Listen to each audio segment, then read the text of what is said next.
Welcome to commerce classes. ಇವತ್ತಿನ ವಿಡಿಯೋದಲ್ಲಿ ನಾವು business studies scheme of valuation ಯಾವ ರೀತಿ ಇರುತ್ತೆ, ನಾವು ಯಾವ ರೀತಿ ಬರೆದ್ರೆ ಔಟ್ ಆಫ್ ಔಟ್ ಮಾರ್ಕ್ಸ್ ಸಿಗುತ್ತೆ. ಸೊ 4 ಮಾರ್ಕ್ಸ್ಗೆ 4 ಮಾರ್ಕ್ಸ್, 6 ಮಾರ್ಕ್ಸ್ಗೆ 8 ಮಾರ್ಕ್ಸ್ಗೆ 8 ಮಾರ್ಕ್ಸ್, ಈ ರೀತಿ ನಾವು ಆನ್ಸರ್ ಯಾವ ರೀತಿ ಬರೀಬೇಕು ಅಂತ ಫಸ್ಟ್ ನಮಗೆ ಗೊತ್ತಿರಬೇಕು, ರೈಟ್? ನಾವು ಯಾವ ರೀತಿ ಆನ್ಸರ್ನ ಬರಿತಾ ಹೋದ್ರೆ ನಮಗೆ ಫುಲ್ ಮಾರ್ಕ್ಸ್ ಸಿಗುತ್ತೆ, ಸ್ಕೋರ್ ಆಗೋದಕ್ಕೆ ಹೆಲ್ಪ್ ಆಗುತ್ತೆ. ಇದಿಷ್ಟನ್ನ ನಾವು ಇವತ್ತು ಡಿಸ್ಕಸ್ ಮಾಡೋಣ.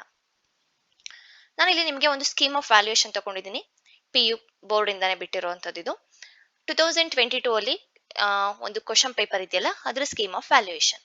ನಿಮ್ಗೆ ಯಾವುದೇ ಇಯರ್ ಆಗಿರ್ಲಿ ಸ್ಕೀಮ್ ಆಫ್ ವ್ಯಾಲ್ಯೂಯೇಷನ್ ಅದನ್ನ ನೋಡಿದಾಗ ನಿಮ್ಗೆ ಒಂದು ಐಡಿಯಾ ಸಿಗುತ್ತೆ, ನಾವು ಯಾವ ರೀತಿ ಈ ಸಲ ಎಕ್ಸಾಮ್ ಬರೀಬೇಕು, ಆನ್ಸರ್ ಯಾವ ರೀತಿ ಬರೆದ್ರೆ ನಮಗೆ ಸಿಗುತ್ತೆ, ಎಷ್ಟು ಮಾರ್ಕ್ಸ್ ಸಿಗುತ್ತೆ ಅಂತ. ಸೊ ನಾನು ಫಸ್ಟ್ 4 ಮಾರ್ಕ್ಸ್ ಕ್ವಶನ್ಸ್ ನ ಡಿಸ್ಕಸ್ ಮಾಡ್ತಾ ಇದ್ದೀನಿ. ಫಸ್ಟ್ ಕ್ವಶನ್, ನಿರ್ವಹಣೆಯ ಪ್ರಾಮುಖ್ಯತೆಗಳನ್ನ ತಿಳಿಸಿ ಅಂತ ಕೇಳಿದ್ದಾರೆ. ಯಾವ್ದಾದ್ರು 4 ಪ್ರಾಮುಖ್ಯತೆ ಅಂತ ಕೇಳಿದ್ದಾರೆ. ನಾನು ಈ ಟಾಪಿಕ್ ನನಗೆ ಗೊತ್ತು, ತುಂಬಾ ಚೆನ್ನಾಗಿ ಗೊತ್ತು, ನಾನು ತುಂಬಾ ಚೆನ್ನಾಗಿ ಓದಿದ್ದೀನಿ ಅಂತ ನಾವು ಸುಮ್ನೆ ಒಂದು 5-6 ಪಾಯಿಂಟ್ ಇಲ್ಲ 7 to 8 ಪಾಯಿಂಟ್ಸ್ ನ ಬರಿತಾ ಹೋದ್ರೆ ಟೈಮ್ ವೇಸ್ಟ್ ಆಗೋಗುತ್ತೆ. ಸೊ ಎಷ್ಟು ಮಾರ್ಕ್ಸ್ಗೆ ಕ್ವಶನ್ ಇರೋದು? 4 ಮಾರ್ಕ್ಸ್ಗೆ. ನಾವು ಎಷ್ಟು ಮಾರ್ಕ್ಸ್ಗೆ ಬರಿಬೇಕು? 4 ಮಾರ್ಕ್ಸ್ಗೆನೆ ಬರಿಬೇಕು. ಅಲ್ಲಿ ಕ್ವಶನ್ ಅಲ್ಲೇ ಕೊಟ್ಟಿರ್ತಾರೆ ಎಷ್ಟನ್ನ ಬರಿಬೇಕು ಅಂತ, ಜಸ್ಟ್ 4 ಮಾರ್ಕ್ಸ್. ಓಕೆ, ಇಲ್ಲಿ ನೋಡ್ಬೋದು ಸ್ಕೀಮ್ ಆಫ್ ವ್ಯಾಲ್ಯೂಯೇಷನ್ ಅಲ್ಲಿ 5 ಪಾಯಿಂಟ್ಸ್ ನ ಕೊಟ್ಟಿದ್ದಾರೆ ನಿಮಗೆ.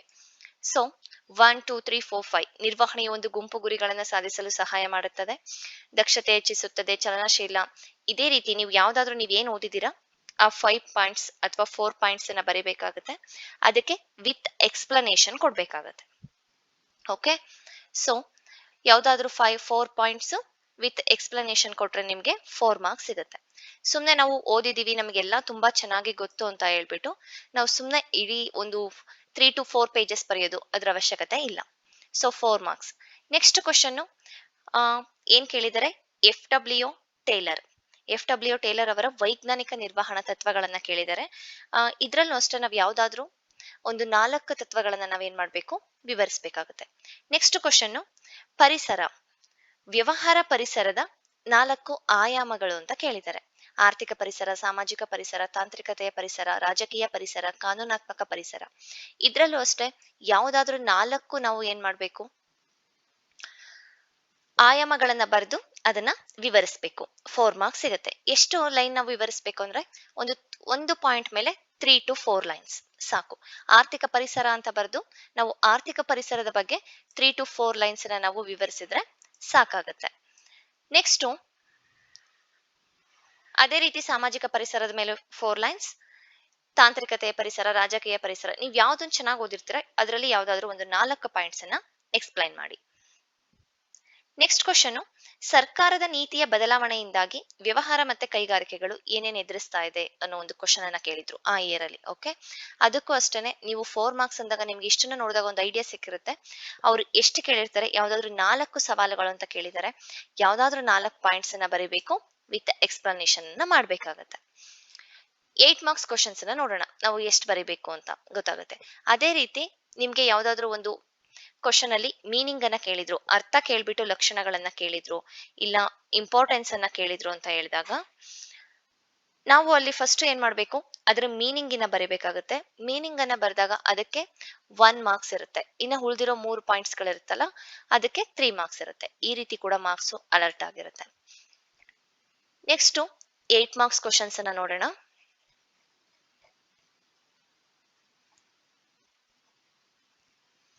ಏಟ್ ಮಾರ್ಕ್ಸ್ ಕ್ವಶನ್ ಅಲ್ಲಿ ನೀವು ಫಸ್ಟ್ ಏನ್ ಮಾಡ್ಬೇಕಾಗುತ್ತೆ, ಈಗ ಯಾವ್ದೋ ಒಂದು ಕ್ವಶನ್ ಏನ್ ಕೇಳಿದ್ದಾರೆ ಅಂತ ಹೇಳಿದ್ರೆ, ನಿರ್ವಹಣೆಯ ಗುಣಲಕ್ಷಣಗಳನ್ನ ವಿವರಿಸಿ, ನಿರ್ವಹಣೆಯ ಗುಣಲಕ್ಷಣಗಳನ್ನ ವಿವರಿಸಿ ಅಂತ ಕೇಳಿರ್ತಾರೆ. ಇದ್ರಲ್ಲೂ ಅಷ್ಟೇ ನೀವು ನಿರ್ವಹಣೆ ಫಸ್ಟ್ ನಿರ್ವಹಣೆ ಅಂದ್ರೆ ಏನು ಅಂತ ಬರೀರಿ, ನಿರ್ವಹಣೆ ಅಂದ್ರೆ ಏನು ಅಂತ ಮೀನಿಂಗ್ ಅನ್ನ ಬರೆದು ಗುಣಲಕ್ಷಣಗಳು ಹೇಗಿದೆ ಇವುಗಳೆಂದರೆ ಎಷ್ಟು ಒಂದು 8 ಪಾಯಿಂಟ್ಸ್ ಅನ್ನ ನೀವು ಬರಿಬೇಕಾಗುತ್ತೆ. ಜಸ್ಟ್ 3 ಲೈನ್ಸ್ ನೀವು ಅದನ್ನ ಎಕ್ಸ್ಪ್ಲೈನ್ ಮಾಡ್ಕೊಳ್ತಾ ಹೋಗಿ. So 8 marks question. Next question, ಸಂಘಟಿಸುವಿಕೆ ಎಂದರೇನು, ಸಂಘಟಿಸುವಿಕೆಯ ಪ್ರಾಮುಖ್ಯತೆ. ಈ ರೀತಿ ಕ್ವಶನ್ ಮೀನಿಂಗ್ ಅನ್ನ ಕೇಳಿದಾಗ ಫಸ್ಟ್ ನೀವೇನ್ ಮಾಡ್ಬೇಕು, ಮೀನಿಂಗ್ ಅನ್ನ ಬರಿಬೇಕು. ಮೀನಿಂಗ್ಗೆ ಎಷ್ಟಿರುತ್ತೆ ನಿಮ್ಗೆ 1 ಮಾರ್ಕ್ಸ್ ಇರುತ್ತೆ. ಅದಾದ ಮೇಲೆ ಅದ್ರ ಪ್ರಾಮುಖ್ಯತೆ, ಸಂಘಟಿಸುವಿಕೆಯ ಪ್ರಾಮುಖ್ಯತೆಗಳೆಂದರೆ ನಾವು ಈ ಕೆಳಗೆ ಕಾಣಬಹುದು ಎಷ್ಟಿದೆ, ನಾವು ಒಂದು 7 ಪಾಯಿಂಟ್ಸ್ ಅನ್ನ ಬರೆಯೋಣ. ಆಲ್ರೆಡಿ ನಮ್ಗೆ 1 ಮಾರ್ಕ್ಸ್ ಮೀನಿಂಗ್ ಅಲ್ಲಿ ಸಿಕ್ಕಿದೆ. ಇನ್ನ 7 ಮಾರ್ಕ್ಸ್ಗೆ ನಾವು ಅದನ್ನ ಎಕ್ಸ್ಪ್ಲೈನ್ ಮಾಡ್ಬೇಕಾಗತ್ತೆ. ಇಲ್ಲಿ ವಿವರಣೆ ಇದ್ರೆ ಮಾತ್ರ ನಮಗೆ ಫುಲ್ ಮಾರ್ಕ್ಸ್ ಸಿಗೋದು. ಪ್ರತಿಯೊಂದು ಪಾಯಿಂಟ್ಗೂ ಕೂಡ ನಾವು ಎಕ್ಸ್ಪ್ಲೈನ್ ಮಾಡಬೇಕು. ನೆಕ್ಸ್ಟ್ ಕ್ವಶನ್ ಅವಾಗ ಏನ್ ಕೇಳಿದ್ರು, ಪ್ರತಿನಿಯೋಜನೆ ಎಂದ್ರೇನು, ಪ್ರತಿನಿಯೋಜನೆಯ ಪ್ರಾಮುಖ್ಯತೆಯನ್ನ ವಿವರಿಸಿ. ಫಸ್ಟ್ ನಾವು ಪ್ರತಿನಿಯೋಜನೆ ಅಂದ್ರೆ ಏನು ಅಂತ ಬರೀಬೇಕು. ನಾವೇನಾದ್ರೂ ವ್ಯಾಖ್ಯಾನ ಅಂತ ಕೇಳಿದರೆ ಅಂದ್ರೆ ಡೆಫಿನೇಷನ್, ಮೀನಿಂಗ್ ಅನ್ನ ಕೇಳಿದಾಗ ನಾವು ಮೀನಿಂಗ್ ಬರೀಬೇಕಾಗುತ್ತೆ. ಡೆಫಿನೇಷನ್ ಕೇಳಿದಾಗ ನಾವು ಒಂದು ಡೆಫಿನೇಷನ್ ನ ಬರಿತಾ ಇದೀವಿ ಅಂತ ಹೇಳಿದ್ರೆ ಅದನ್ನ ಯಾರು ಡಿಫೈನ್ ಮಾಡಿದ್ದಾರೆ ಅಂತಾನು ಕೂಡ ಬರೀಬೇಕಾಗುತ್ತೆ. ಈ ಡೆಫಿನೇಷನ್ಗೆ 1 ಮಾರ್ಕ್ಸ್, ಅದನ್ನ ಯಾರು ಡಿಫೈನ್ ಮಾಡಿದ್ದಾರೆ ಅಂತ ಕೆಳಗಡೆ ನಾವು ಬರೀಬೇಕು, ಇದಕ್ಕೆ 1 ಮಾರ್ಕ್ಸ್. ಸೊ ಟೋಟಲ್ ಇದಿಷ್ಟರಿಂದ ನಿಮಗೆ 2 ಮಾರ್ಕ್ಸ್ ಇರುತ್ತೆ. ಅದಾದ್ಮೇಲೆ ಅದರ ಪ್ರಾಮುಖ್ಯತೆಯನ್ನ ನಾವು ವಿವರಿಸಬೇಕಾಗತ್ತೆ, ಇದಕ್ಕೆ 6 ಮಾರ್ಕ್ಸ್ ಇರುತ್ತೆ. ಸೊ ಮೀನಿಂಗ್ ಕೇಳಿದ್ರೆ ಜಸ್ಟ್ ನಾವು ಅರ್ಥವನ್ನ ಬರಿತೀವಿ. ಡಿಫೈನ್ ವ್ಯಾಖ್ಯಾ ಕೇಳಿದ್ರೆ ನಾವು ಡೆಫಿನೇಷನ್ ನ ಬರೆದು ಯಾರು ಆ ಒಂದು ಡೆಫಿನೇಷನ್ ನ ಕೊಟ್ಟಿದ್ದಾರೆ ಅಂತ ಕೂಡ ಬರೀಬೇಕಾಗುತ್ತೆ. ಈ ರೀತಿ ನಾವು 8 ಮಾರ್ಕ್ಸ್ ಕ್ವಶನ್ಸ್ ಗೆ ಆನ್ಸರ್ ಮಾಡಬಹುದು.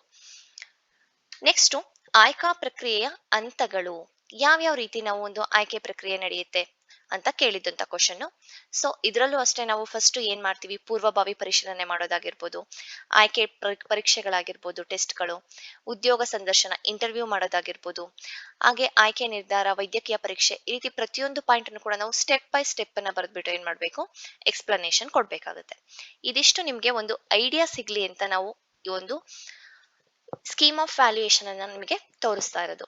ಸೊ 4 ಮಾರ್ಕ್ಸ್ ಕ್ವಶನ್ಸ್ ಗೆ ನಾವು ಎಷ್ಟು ಬರೀಬೇಕು, 8 ಮಾರ್ಕ್ಸ್ ಕ್ವಶನ್ಸ್ ಗೆ ಎಷ್ಟು ಬರೀಬೇಕು. ಇಲ್ಲಿ ಜಸ್ಟ್ ಏನಾಗಿದೆ, ಪಾಯಿಂಟ್ಸ್ ಅನ್ನ ಕೊಟ್ಟಿದ್ದಾರೆ, ನೀವು ಇದನ್ನ ಓನ್ ಆಗಾದ್ರೂ ಎಕ್ಸ್ಪ್ಲನೇಷನ್ ಮಾಡ್ಬೋದು. ಆ ಒಂದು ವಿಚಾರದ ಬಗ್ಗೆನೆ ಇರ್ಬೇಕಾಗತ್ತೆ. ಇದು ನಿಮ್ಗೆ ಬಿಸ್ನೆಸ್ ಸ್ಟಡಿಯಲ್ಲಿ 4 ಮಾರ್ಕ್ಸ್ ಮತ್ತೆ 8 ಮಾರ್ಕ್ಸ್ ಕ್ವಶನ್ ಅನ್ನ ಯಾವ ರೀತಿ ನಾವು ಆನ್ಸರ್ ಮಾಡಿದ್ರೆ ನಮಗೆ ಒಳ್ಳೆ ಸ್ಕೋರ್ ಆಗುತ್ತೆ ಅನ್ನೋದಕ್ಕೆ ಒಂದು ಮಾರ್ಗದರ್ಶನವಾಗಿರುತ್ತೆ. ನಾವು ಲಾಸ್ಟ್ ವಿಡಿಯೋದಲ್ಲಿ ಸೆಕೆಂಡ್ PUC ಅಕೌಂಟೆನ್ಸಿದು ಒಂದು ನಾವು ಸ್ಕೀಮ್ ಆಫ್ ವ್ಯಾಲ್ಯೂಯೇಷನ್ ಡಿಸ್ಕಸ್ ಮಾಡಿದ್ವಿ. ಅದರಲ್ಲೂ ಅಷ್ಟೇ 6 ಮಾರ್ಕ್ಸ್ ಪ್ರಾಬ್ಲಮ್ ಮತ್ತೆ 12 ಮಾರ್ಕ್ಸ್ ಪ್ರಾಬ್ಲಮ್ ಯಾವ ರೀತಿ ಸ್ಟೆಪ್ ಬೈ ಸ್ಟೆಪ್ ನಾವು ಅದನ್ನ ಮಾಡ್ತಾ ಹೋಗ್ಬೇಕು ಅಂತ ಡಿಸ್ಕಸ್ ಮಾಡಿದ್ವಿ. ನೆಕ್ಸ್ಟ್ ಮುಂದಿನ ವಿಡಿಯೋದಲ್ಲಿ ನಿಮ್ಗೆ 2024 ಏನೊಂದು ನಿಮ್ಗೆ ಎಕ್ಸಾಮ್ ಬರ್ತಾ ಇದೆ ಇನ್ನೊಂದು ವೀಕ್ ಅಲ್ಲಿ. So business study very important topics. ಇದಿಷ್ಟನ್ನ ಓದಿದ್ರೆ ನೀವು ಪಾಸ್ ಆಗೇ ಆಗ್ತೀರಾ ಅನ್ನೋ ತುಂಬಾ ಇಂಪಾರ್ಟೆಂಟ್ ಆಗಿರೋ ಟಾಪಿಕ್ಸ್ ನಾವು ನೆಕ್ಸ್ಟ್ ವಿಡಿಯೋದಲ್ಲಿ ಡಿಸ್ಕಸ್ ಮಾಡೋಣ.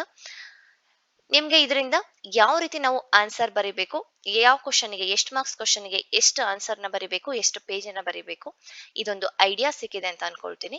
ಇದು ನಿಮ್ಗೆ ಸ್ಕೀಮ್ ಆಫ್ ವ್ಯಾಲ್ಯೂಯೇಷನ್ ಬಿಸ್ನೆಸ್ ಸ್ಟಡಿದು.